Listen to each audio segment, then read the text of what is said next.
Indonesia adalah negeri yang kaya. Kaya akan bahasa, kaya akan budaya, dan kaya akan hantu-hantunya. Ada apa aja? Gue Gilang Prawirata dan berikut jenis-jenis hantu Indonesia.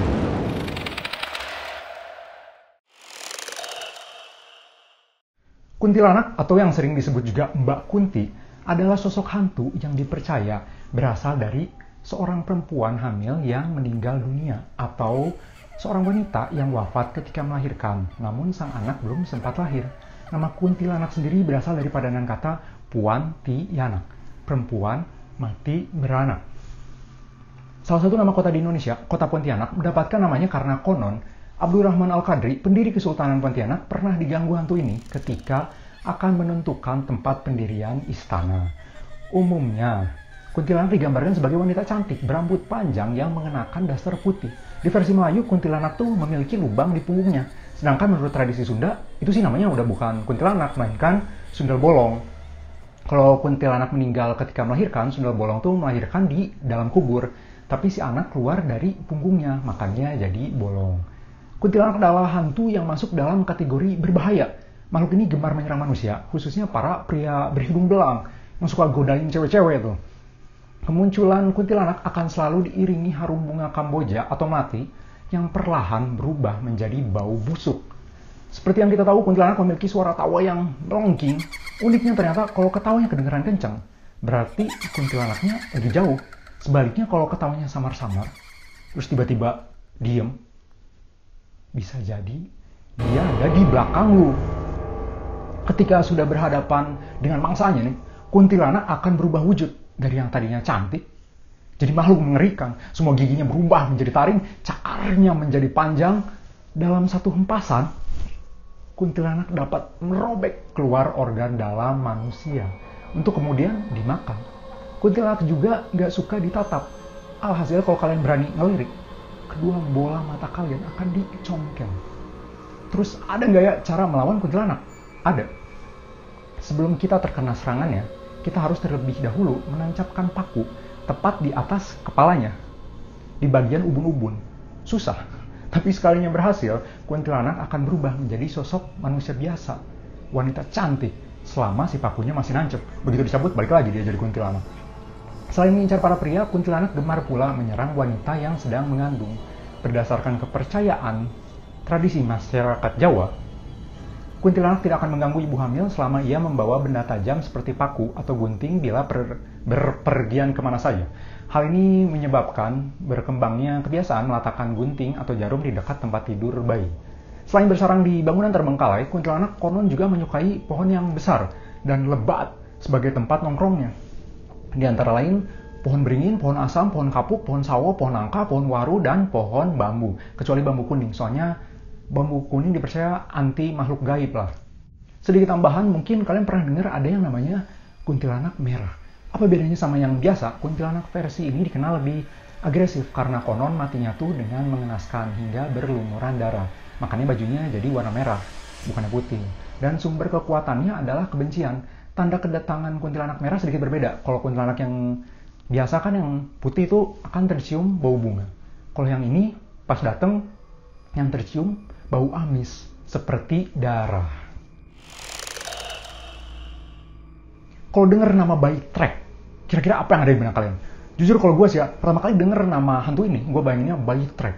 Bayi yang menghantui trek balap ya. Atau hantu bayi yang suka trek-trekan gitu, balapan liar pakai mobil kecil gitu, go-kart. Salah.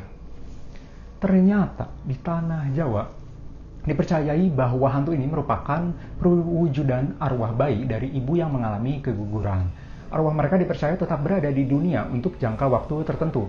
Kemunculan hantu ini konon katanya selalu ditandai dengan suara berisik seperti kayu terinjak. Bunyinya tuh trek, trek, trek. Makanya disebut bayi trek. Ketika menampakkan diri, wujud hantu ini memiliki badan belalang besar, tapi kepalanya bayi.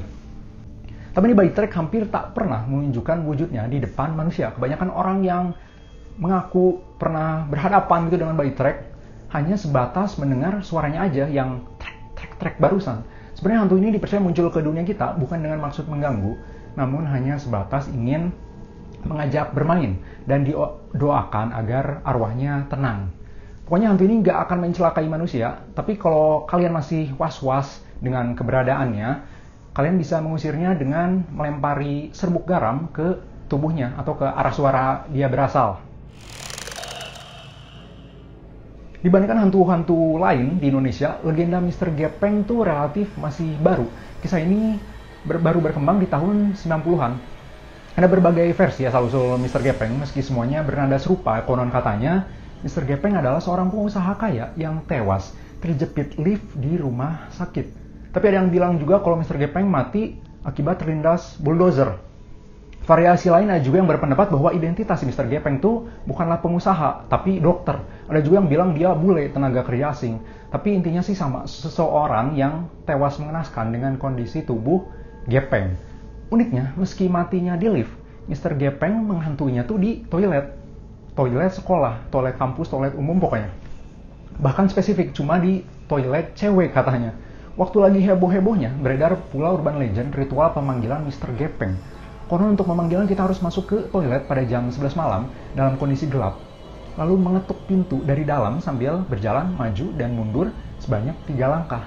Lalu ketuk kembali pintu toilet dari dalam, sekali lagi.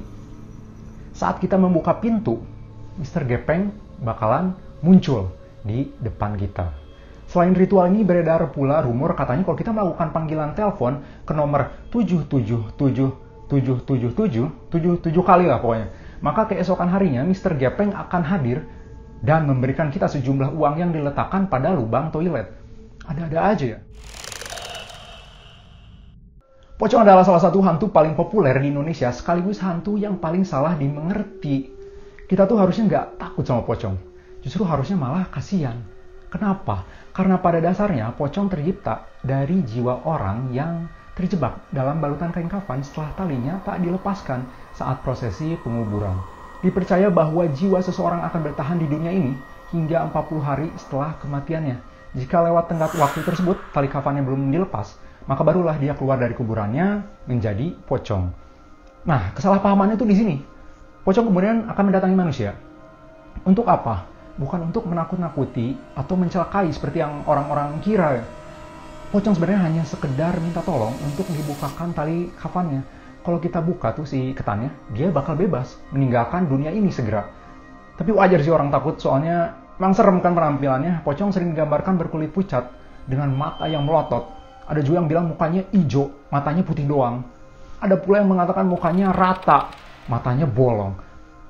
Terus nih, meskipun di film-film pocong tuh bergeraknya lompat-lompat, aslinya tuh mereka bergeraknya melayang, terbang. Katanya digambarin lompat-lompat gara-gara film-film zaman dulu tuh nggak punya CGI gitu, jadi nggak bisa ada special effect, nggak bisa terbang. Alhasil jadi lompat-lompat dan jadi kebiasaan sampai jadi budaya di Indonesia. Satu hal yang menarik, kalau hantu lain biasanya bersarang di pohon besar, pocong dipercaya gemar bersemayam di pohon pisang. Uniknya, yang masih jadi pertanyaan gue tuh, pocong kan asalnya dari tradisi muslim. Tapi kok sosok hantu ini cuma terkenal di negara kita doang? Di negara berpenduduk muslim lainnya, pocong nggak populer. Kok bisa gitu? Di Indonesia tuh bahkan setiap daerah punya kisah pocongnya masing-masing. Di Jakarta aja pernah heboh yang namanya pocong plastik. Jadi pernah beredar kabar bahwa ada seseorang wanita yang hamil, kemudian tewas dibunuh pacarnya. Ketika sedang diotopsi itu di rumah sakit, jasad si wanita terus mengeluarkan darah. Sehingga pihak rumah sakit memutuskan untuk membungkusnya dengan plastik. Dari situ muncul urban legend, pocong yang terbalut plastik, bukannya kain. Lain lagi ceritanya di daerah Sidoarjo, Jawa Timur. Pada tahun 2007 sampai 2008, ada kisah pocong, tapi naik delman. Penduduk setempat menyebutnya sebagai andong pocong. Hampir setiap malam di atas jam 11 akan terdengar suara khas geberincing delman, cing, cing, cing, sebagai pertanda kemunculannya. Andong pocong akan membunuh siapapun yang dijumpainya. Makhluk ini akan mengetuk pintu rumah sebanyak 3 kali. Bila pintu itu dibuka, konon sosok pocong akan berdiri terdiam di sana. Barulah besoknya yang menyaksikan kehadirannya itu akan meninggal. Menurut warga setempat, asal-usul andong pocong ini dari kematian sepasang pengantin baru yang tak direstui, kemudian mengalami kecelakaan ketika menaiki delman. Serupa dengan kuntilanak, pocong juga ada yang warnanya merah. Pocong dengan warna ini merupakan hantu yang agresif, berbeda dari pocong putih yang sebatas tak dilepas ikatan kafannya. Pocong merah merupakan perwujudan seseorang yang mati dengan sadis. Jadi si kafannya berdarah-darah gitu, berwarna merah. Alhasil pocong merah tidak diminta untuk dibukakan ikatannya, melainkan cuma ingin balas dendam. Genderuwo adalah mitos tentang sejenis bangsa jin atau makhluk halus yang berwujud manusia kera bertubuh besar dan kekar dengan warna kulit merah gelap, ditutupi rambut lebat yang tumbuh di sekujur tubuhnya. Habitat hunian kegemarannya adalah batu berair, bangunan tua, pohon besar yang teduh, atau sudut-sudut yang lembab, sepi, dan gelap. Menurut mitos, pusat tempat tinggal makhluk ini, kerajaannya lah, dipercaya berada di daerah hutan seperti hutan Jati Cagara Alam Danalaya, kecamatan Slogohimo, sekitar 60 km di sebelah timur Wonogiri, dan di wilayah Lemah Putih di Kulon Progo, sekitar 60 km ke barat Yogyakarta. Genderuwo dipercaya dapat berkomunikasi dan melakukan kontak langsung dengan manusia. Genderuwo merupakan sosok makhluk yang iseng dan cabul. Sialan dia. Salah satu kegemaran genderuwo adalah menggoda istri-istri kesepian yang ditinggal jauh suami atau para janda. Genderuwo akan berubah wujudnya menjadi sosok suami mereka. Namun, dalam kepercayaan Jawa, tidak semua genderuwo bersifat jahat. Ada pula genderuwo yang baik. Genderuwo yang baik biasanya menampakkan wujudnya sebagai seorang kakek tua berjubah putih yang kelihatan berwibawa. Genderuwo yang baik seringkali membantu manusia menjaga tempat gaib atau rumah dari gangguan orang jahat. Asal-usul genderuwo dipercaya berasal dari arwah orang yang meninggal secara tidak natural, bisa akibat bunuh diri, penguburan yang tidak layak, ataupun kecelakaan sehingga arwah orang tersebut merasa penasaran dan belum mau menerima kematiannya. Banyak kalangan mempercayai salah satu cara memanggil genderuwo adalah dengan membakar sate gagak sambil membaca mantra terlarang. Diyakini burung gagak adalah makanan kesukaannya. Ini ngapain ada orang manggil genderuwo? Minta diramal. Ada segelintir orang yang kerap menanyakan nomor keberuntungan buat judi ke genderuwo.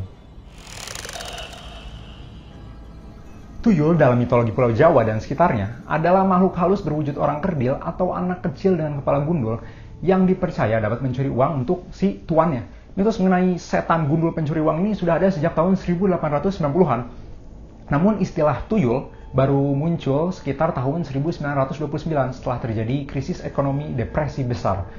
Tuyul merupakan mitos yang banyak dipelajari oleh sejarawan karena masih dipercaya oleh masyarakat modern bahkan sampai sekarang. Sejarawan berpendapat bahwa awalnya tuyul muncul akibat kesenjangan sosial antara kalangan petani dengan tuan tanah dan pedagang. Alhasil, bantuan makhluk halus dianggap sebagai cara paling mudah untuk mencapai kekayaan. Tuyul tuh nggak cuma eksklusif di Indonesia doang. Mereka berkembang juga ternyata di negara Asia Tenggara yang lain. Di Malaysia sama disebutnya tuyul. Di Thailand ada komantang, itu tuyul cowok, dan komanlai, itu tuyul cewek. Kalau di Filipina ada juga namanya pianak. Ini orang pada melihara tuyul, dapetnya dari mana sih? Ada beberapa cara untuk mendapatkan tuyul. Yang pertama, seseorang bisa membelinya dari dukun. Yang kedua, tuyul dapat diciptakan dari janin hasil aborsi yang kemudian diawetkan menggunakan teknik dan ritual terlarang. Ketiga, ada juga tuyul liar yang dapat dipanggil, kemudian ditangkap gitu menggunakan sesajen. Macam menangkap Pokemon lah. Selayaknya anak kecil, tuyul tuh harus rutin ditetein, diberi ASI.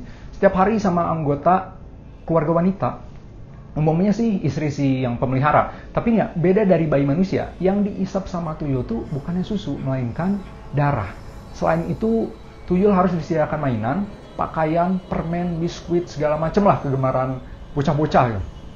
Lalu di rumah sang majikan harus pula dipasang semacam sesajen yang kerap diiringi mantra. Orang kan biasanya melihara kucing atau anjing itu gara-gara dianggap lucu gitu. Tuyul tuh enggak. Meskipun sekilas kayak bayi, sebenarnya makhluk ini lebih mirip sama goblin gitu.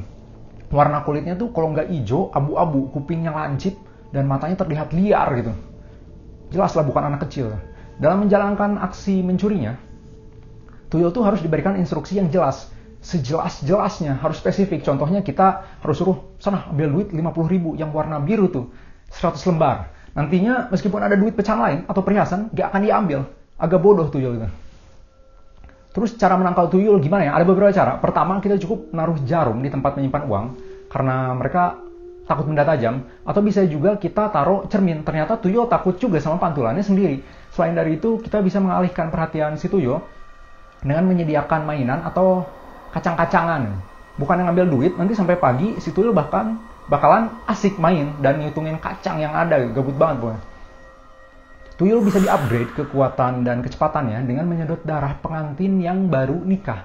Selain mencuri, tuyul level tinggi bisa disuruh melakukan hal-hal lain, termasuk mengakhiri nyawa seseorang. Jalangkung adalah sebuah permainan tradisional Indonesia yang konsepnya tuh ritual pemanggilan arwah. Seperti ritual pada umumnya, jalangkung membutuhkan suatu medium, wadah untuk menampung si makhluk halus yang datang nantinya. Pada kasus ini, wadah tersebut adalah gayung tempurung kelapa yang dipasang batang kayu sebagai lengan, lalu dibalut sepotong kain sebagai pakaian. Jadi kayak orang-orangan sawah kecil lah intinya. Sedikit catatan, setiap daerah di Indonesia biasanya punya nama yang berbeda untuk permainan ini. Di Jawa, permainan serupa gini disebutnya Nini Towok. Kalau di Minangkabau ada Lukah Gilo, tapi yang paling dikenal secara umum disebutnya Jalangkung. Nama Jalangkung sendiri diduga berasal dari sebuah kepercayaan tradisional Tionghoa yang telah punah. Ritual ini berhubungan dengan sosok Cai Lan Gong, itu dewa keranjang, dan Cai Lan Se yang dipercaya sebagai dewa pelindung anak-anak. Pada zamannya, permainan Cai Lan Gong bersifat ritual dan dimainkan oleh anak-anak remaja saat festival rembulan. Tuh, bersyukurlah buat kita yang terlahir di zaman ini. Kalau bosan bisa main game online, nonton YouTube. Bayangin, anak muda zaman dulu, mereka hiburannya main jalangkung. Ritual Cai Lan Gong sendiri sudah punah di Tiongkok sana, namun diduga ritual dan namanya kemudian diserap ke dalam bahasa Indonesia menjadi Jailangkung. Yang membedakan versi asli dari Tiongkok dengan versi Indonesia adalah mediumnya. Kalau di kita kan pakai gayung, di sana pakai boneka keranjang. Terus kalau di Indonesia pakainya kemenyan, di sana pakainya dupa. Sama seperti permainan Cai Lan Gong pendahulunya, permainan ini biasanya dimainkan secara beramai-ramai. Setidaknya Jailangkung ini harus dilakukan oleh 3 orang. Jadi 2 orang memegang boneka, dan seorang lagi bertugas sebagai pawang yang membaca mantra. Dilakukannya di tempat yang diyakini angker dan pada saat terang bulan. Ketika ritualnya berhasil, sosok makhluk halus akan masuk ke boneka yang telah kita siapkan barusan. Makhluk tersebut akan memperkenalkan dirinya dan bercerita dengan menggunakan bantuan alat tulis, jadi nggak bersuara. Kita mau nanya apa sebenarnya bebas. Standarnya sih paling nanya nama makhluk tersebut siapa, tahun berapa meninggalnya, dan apa penyebab meninggalnya. Tapi nggak jarang ada juga orang yang memanfaatkan si Jalangkung ini untuk nanyain ramalan dan nomor keberuntungan buat judi. Kacau nih, minta petunjuk kok malah ke hantu ya, buat judi lagi. Dalam perkembangannya, Jalangkung dapat juga dilakukan cukup menggunakan jangka di atas gambar lingkaran yang sudah dituliskan abjad dari A sampai Z. Nanti si jangkanya bakal bergerak sendiri ngeja hurufnya satu-satu. Setelah semua persiapan selesai, permainan ini bisa dimulai dengan membacakan sepenggal mantra sederhana. Setiap daerah pasti punya versinya sendiri, tapi dalam bahasa Indonesia kurang lebih mantranya tuh begini. Jalangkung, Jalangkung, di sini ada pesta. Datang tak dijemput, pulang tak diantar. Kata tersebut harus diucapkan berkali-kali. Tahu berhasilnya dari mana? Kalau ada makhluk yang datang, medium yang kita pakai akan tiba-tiba terasa sangat berat. Makanya dibutuhkan 2 orang setidaknya untuk memegangnya. Permainan ini tidak disarankan untuk dilakukan karena memiliki berbagai resiko, salah satunya kesurupan. Selain dari itu, apabila permainan ini diakhiri tanpa melepas atau berpamitan gitu dengan layak sama si makhluk halus tersebut, maka makhluk tersebut akan ngamuk dan melukai para manusia. Ada juga yang bilang, ada makhluk yang datang tuh pas main Jalangkung, dia nggak mau balik. Alhasil harus kita yang nganterin pulang. Nganterinnya gimana? Oh, pesenin ojek online tuh. Nggak bisa. Harus kita yang ngegendong balik ke entah itu kemana. Serem ya, gue nanggung beban. Diri gue sendiri aja udah berat, ini harus nanggung beban makhluk halus. Makanya nggak usah lah main beginian. Sekian dari gue untuk episode kali ini. Seperti biasa di video-video berikutnya gue bakal bahas berbagai kisah horor, misteri, teori konspirasi, hantu-hantu dari berbagai negara, dan apa aja lah yang menarik. Pokoknya pantengin terus. Kalau ada usulan, saran, request, boleh banget silahkan dituliskan di kolom komentar. Pokoknya jangan lupa like, comment, share, dan subscribe. Tapi yang paling penting jangan lupa bahagia. Gue Gilang Prawira Tama pamit undur diri. Sekian, terima kasih. Sampai jumpa.